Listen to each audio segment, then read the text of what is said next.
Problema. Sabi nila, hindi ka daw tao kung wala kang problema. Halimbawa na lang ang problema sa pamilya, kakulangan sa pera at di pagkakaunawaan ng bawat isa. Mayroon ding problema sa lipunan na pinangungunahan ng mga kurakot na opisyalis sa bawat bansa. Isama mo pa ang problema sa ating kapaligiran at sa kung ano-ano pa. Ngunit sa bandang huli, ang problema ay isang katang-isip lamang.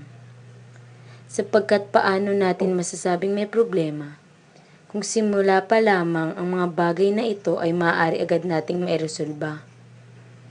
Dahil ang lahat ng bagay ay may solusyon. Ang solusyon ay palaging nariyan. Hindi ito agad nagagamit ng tao sapagkat mas pinangungunahan tayo ng pangamba. Walang problemang hindi nasusolusyon.